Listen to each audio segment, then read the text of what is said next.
लाभांश पारित गर्न प्राइम ब्याङ्कले डाक्यो साधारण सभा। मङ्सिर 22 गते book close. Prime commercial bank लिमिटेडले वार्षिक साधारण सभा आह्वान गरेको छ। बैङ्कको मङ्सिर 10 गते शुक्रबार बसेको सञ्चालक समितिको बैठकले गरेको निर्णय अनुसार बैङ्कको 14औं वार्षिक साधारण सभा पौष 6 गते बैङ्कको केन्द्रीय कार्यालय कमलपोखरी काठमाडौँमा बिहान 11 बजेदेखि सुरु हुनेछ। सभामा बैङ्कको सञ्चालक समितिको बैठकले गरेको निर्णय अनुसार गत आर्थिक वर्ष 77-78 को मुनाफाबाट बैंकका शेयर धनीहरूलाई चुक्ता पुँजीको 16% बोनस शेयर र कर प्रयोजनका लागि 0.63% नगद गरी कुल 16.63% लाभांश वितरण गर्ने प्रस्ताव पारित गरिनेछ। बैंकले साधारण सभा तथा लाभांश वितरण प्रयोजनका लागि मङ्सिर 22 गते एक दिन बुक क्लोज गर्ने निर्णय गरेको छ। त्यसैले मङ्सिर 21 गतेसम्म नेपाल स्टक एक्सचेन्ज नेप्सेमा कारोबार कायम भएका शेयर धनीहरूले मात्र साधारण सभामा भाग लिन तथा लाभांश प्राप्त गर्न सक्नेछन्। नेपाल बंगलादेश ब्याङ्कले पठायो लाभांश खाता अद्यावधिक गराउन आग्रह। नेपाल बंगलादेश ब्याङ्क लिमिटेडले आफ्ना शेयर धनीहरूको ब्याङ्क खातामा नगद लाभांश जम्मा गरेको छ। बैङ्कको मङ्सिर 2 गते सम्पन्न भएको 27औं वार्षिक साधारण सभाले पारित गरेको 3.50% नगद लाभांश बुक क्लोज हुनुभन्दा अघिल्लो दिनसम्म हितग्राही खातामा ब्याङ्क खाता अद्यावधिक गराएका शेयर धनीहरूको सम्बन्धित ब्याङ्क खातामा जम्मा गरिएको बैङ्कले जनाएको छ। त्यसैगरी हालसम्म पनि आफ्नो शेयर भौतिक रूपमा भएका शेयर धनीहरूले आफूलाई पाएको पर्ने निक्षेप्य सदस्य कहाँ सम्पर्क गरेर डिम्याट खाता खोली शेयर अभौतिकीकरण गर्न बैङ्कले अनुरोध गरेको छ।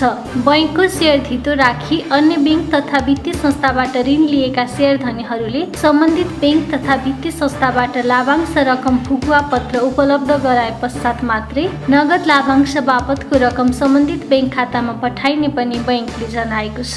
बैङ्कको share register Nepal Bangladesh capital limited रहेको छ। समता घरेलु लघु वित्तले डाक्यो साधारण सभा 25% लाभांश पारित हुँदै। समता घरेलु लघु वित्त वित्तीय संस्था लिमिटेडले वार्षिक साधारण सभा आह्वान गरेको छ। संस्थाको मङ्सिर 9 गते बिहिबार बसेको सञ्चालक समितिको बैठकले गरेको निर्णय अनुसार संस्थाको 8औं वार्षिक साधारण सभा पौष 7 गते बिहिबार हुनेछ।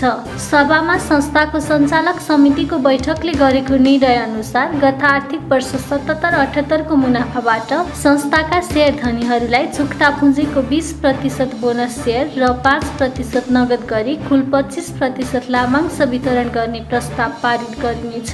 संस्थाले साधारण सभा तथा लाभांश वितरण प्रयोजनका लागि मङ्सिर 24 गतेदेखि बुक क्लोज गर्ने निर्णय गरेको छ। त्यसैले मङ्सिर 23 गतेसम्म नेपाल स्टक एक्सचेन्ज नेप्सेमा कारोबार कायम भएका शेयर धनीहरूले मात्र साधारण सभामा भाग लिन तथा लाभांश प्राप्त गर्न सक्नेछन्। मौद्रिक नीतिको समीक्षापछि नेप्सेमा पहिरो विश्लेषक भन्छन् प्यानिक सेलले बजार घट्यो छिट्टै लहेमा फर्किन्छ। साताको पहिलो कारोबार दिन आज आइतबार शेयर बजारमा पहिरो गएको छ। नेप्से परिसूचक उच्च अङ्कले घट्दा कारोबार हुने 13वटै उपसमूह ओह्रालो लागेका छन्। गत शुक्रबार नेपाल राष्ट्र ब्याङ्कले चालु आर्थिक वर्षको मौद्रिक नीतिको पहिलो त्रैमासिक समीक्षा सार्वजनिक गरेको थियो। त्यसैको असर शेयर बजारमा देखिएको हो।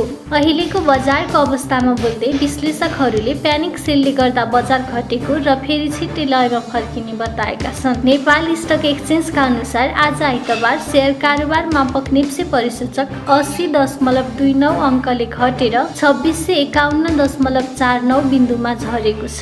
नेप्से 2.94% ले घटेको हो। सेन्सेटिभ परिसूचक पनि 14.19 अङ्कले घटेर 501.45 बिन्दुमा झरेको छ। कुल 234 वटा कम्पनीको 1,19,03,202 किता शेयर खरिद बिक्री हुँदा 5,83,51,35,055 रुपियाँ बराबरको कारोबार भएको नेप्सेले जनाएको छ। स्टकका अनुसार कारोबार भएका कुल 13 उपसमूह मध्ये आज सबै उपसमूहको शेयर घटेको छ। आइतबार म्युचुअल फन्ड र संस्थापक शेयर सहित जम्मा 10 वटा कम्पनीको शेयर मूल्य बढेको छ। आज आइसिएफसी फाइनान्स कम्पनी लिमिटेडको शेयर मूल्य सबैभन्दा धेरै 9.77% ले बढेर 932 रुपियाँ पुगेको छ। यस दिन महालक्ष्मी विकास ब्याङ्क लिमिटेड लिमिटेडको सर्वाधिक कारोबार भएको छ। बैंकको 29 करोड 81 लाख रुपियाँ बराबरको कारोबार भएको हो। आज हिमालयन पावर पार्टनरको शेयर मूल्य सबैभन्दा धेरै घटेको छ। युनिक नेपालसँग मर्जरमा जान लागेको खोटीघोडा लघु वित्तले डाक्यो साधारण सभा। खोटीघोडा लघु वित्त वित्तीय संस्था लिमिटेडले वार्षिक साधारण सभा आह्वान गरेको छ। संस्थाको मङ्सिर 10 गते शुक्रबार बसेको सञ्चालक समितिको बैठकले गरेको निर्णय अनुसार संस्थाको 6औं वार्षिक साधारण सभा पौष 10 गते शनिबार होटल रुबस बैयाबिहडी धनगढी कैलालीमा बिहान 10 बजेदेखि सुरु हुनेछ।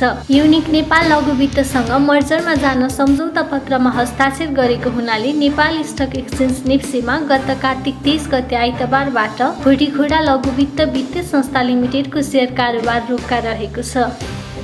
नेको इन्स्योरेन्सको 15.5% बोनस हितग्राही खातामा जम्मा, शेयर भौतिकीकरण गर्न आग्रह। नेको इन्स्योरेन्स कम्पनी लिमिटेडले आफ्ना शेयर धनीहरूको हितग्राही खातामा बोनस शेयर जम्मा गरेको छ। कम्पनीको असार 31 गते सम्पन्न भएको 25औं वार्षिक साधारण सभाले पारित गरेको 15.5% बोनस शेयर बुक्लुज हुँदासम्म अर्थात् असार 17 गतेसम्म शेयर अभौतिकीकरण गराएका शेयर धनीहरूको सम्बन्धित हितग्राही खातामा जम्मा गरिएको कम्पनीले जनाएको छ। कम्पनीको बोनस शेयर नेपाल स्टक एक्सचेन्जमा सूचीकृत भइसकेको छ। कम्पनीले हालसम्म आफ्नो शेयर अभौतिकीकरण नगरेका शेयर धनीहरूलाई शीघ्र शेयर अभौतिकीकरण गरी आफ्नो बोनस प्राप्त गर्नका लागि आग्रह गरेको छ। कम्पनीको share register RBB merchant banking limited रहेको छ। एनएलजी इन्स्योरेन्सले पठायो 10% बोनस।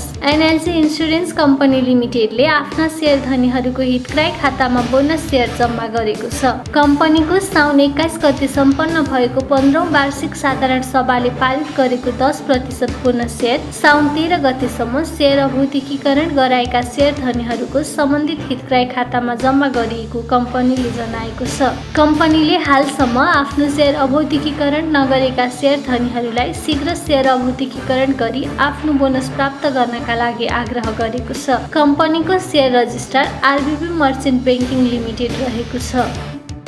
सुनको मूल्यमा वृद्धि, चाँदीको मूल्य घट्यो। आइतबार सुनको मूल्य तोलामा 200 रुपियाँले बढेर प्रति तोला 92,100 रुपियाँ कायम भएको छ। आज चाँदीको मूल्य भने तोलामा 15 रुपियाँले घटेर प्रति तोला 1,210 रुपियाँमा कारोबार भएको नेपाल सुन चाँदी व्यवसायी महासङ्घले जनाएको छ।